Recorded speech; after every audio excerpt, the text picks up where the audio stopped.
Hi అండి. నమస్తే. నేను మీ సునీత. వెల్కమ్ బ్యాక్ టు అమ్మ చేతి వంట కిచెన్ అండ్ వ్లాగ్స్. ఈరోజు వీడియో వచ్చేసి అయ్యప్ప స్వామి ప్రసాదాన్ని ఇంట్లోనే ఎలా చేసుకోవాలనేది చూపిస్తున్నానండి. చాలామంది కూడా ఎవరైనా అయ్యప్పలు వెళ్ళినప్పుడు తీసుకొచ్చినప్పుడే తింటూ ఉంటారు, లేదా శబరిమల వెళ్ళి తెచ్చుకున్నప్పుడు మాత్రమే తింటూ ఉంటారు కదా.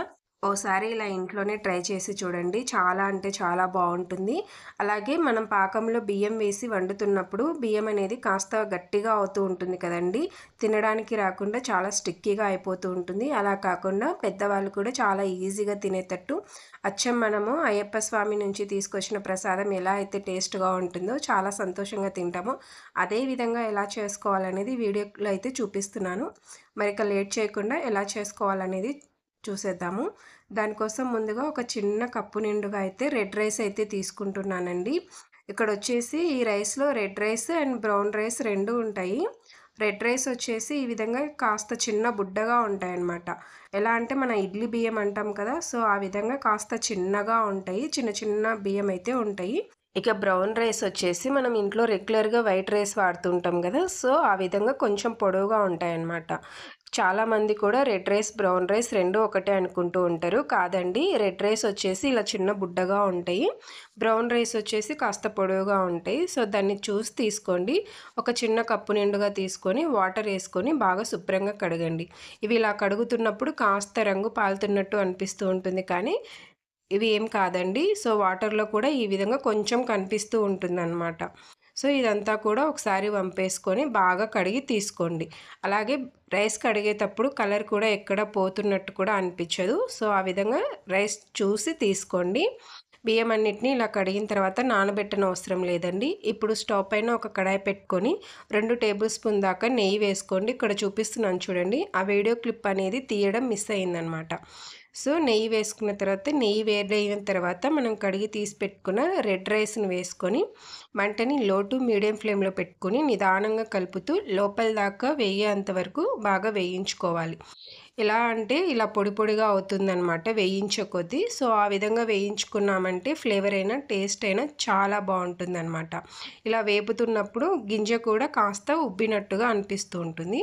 సో ఇలా పొడి పొడిగా తయారైన తర్వాత మనం ఏ కప్పుతో అయితే బియ్యం తీసుకున్నామో అదే కప్పుతోటి 3 కప్పుల నుంచి 4 కప్పుల దాకా వాటర్ వేసుకోండి.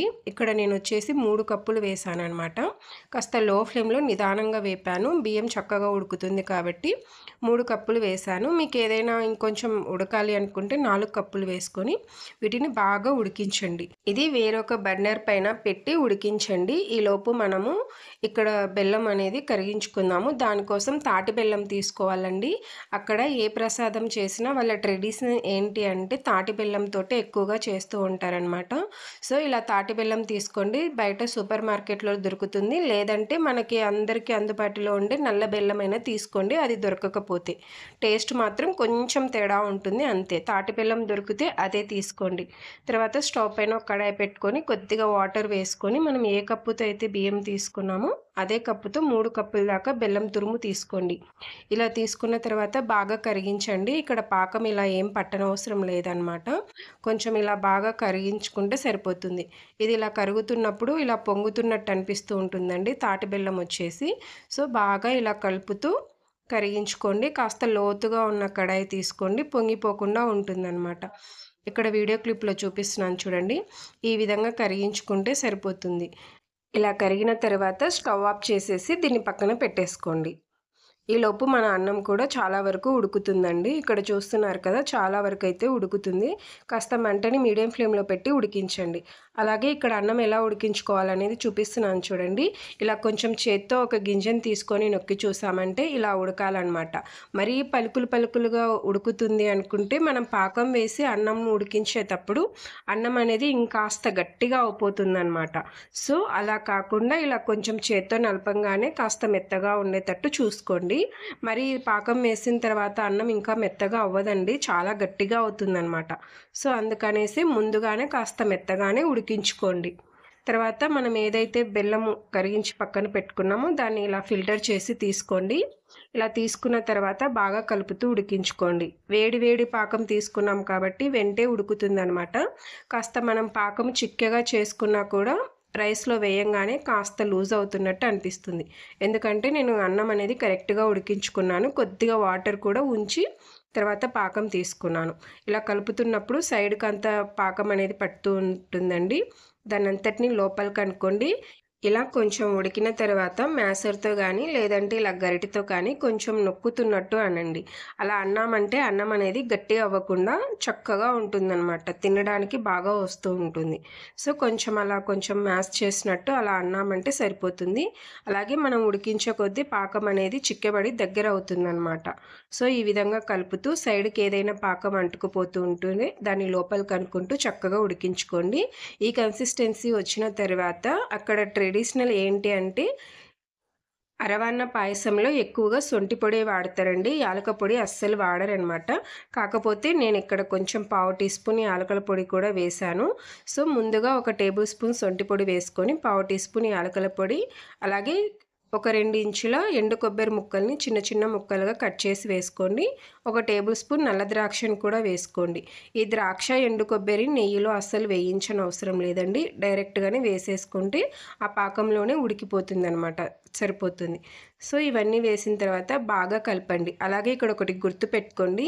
అచ్చం అయ్యప్ప స్వామి ప్రసాదం టేస్ట్ రావాలి అంటే శొంఠి పొడి అనేది కాస్త ఎక్కువగా వేసుకోండి. కుదిరితే యాలకుల పొడి స్కిప్ చేసేయండి. సో, ఇవన్నీ వేసుకున్న తర్వాత బాగా కలుపుతూ ఉండండి. సైడ్‌కి ఏమైనా అంటుకుపోతూ ఉంటే అదంతా కూడా లోపలికి అనుకుంటూ మీడియం ఫ్లేమ్‌లో పెట్టుకొని, ఇక్కడ చూపిస్తున్నాను చూడండి, పాకం అనేది మంచి స్టిక్కీగా రావాలనమాట. ఇలా చూస్తున్నారు కదా! ఇలా ముదురు తీగ వస్తుందంటే సరిపోతుంది. ఇలా మనం చేత్తో అనంగానే లేత తీగ పాకం కాకుండా ముదురుగా రావాలనమాట. సో, ఆ విధంగా మంటని మీడియం ఫ్లేమ్‌లో పెట్టుకొని ఉడికించుకోండి. హై ఫ్లేమ్‌లో పెట్టి ఉడికించుకున్నామంటే మరీ స్టిక్కీగా అయిపోతుందండి. మనం ఉడికించుకున్న అన్నం తినడానికి రాదు. సో, ఇందులోకి మంచి ఫ్లేవర్ కోసం అచ్చం గుడిలో ప్రసాదంలాగా ఉండడం కోసం ఒక చిన్న ముక్క పచ్చకర్పూరం వేస్తున్నాను. పచ్చకర్పూరం అనేది ఎక్కువగా వేసుకోకండి. కొద్దిగా వేసుకోండి, చేదొస్తది. అలాగే మనం శొంఠి పొడి వేసాం కాబట్టి చేదు ఇంకా కొంచెం ఎక్కువ తెలుస్తది. తర్వాత ఫైనల్‌గా ఒక టేబుల్ స్పూన్ నెయ్యి వేసుకోండి. నెయ్యి వేసుకున్న తర్వాత ఇదంతా బాగా కలుపుకోండి. అలాగే ఆవు నెయ్యి అయితే చాలా బావుంటుంది.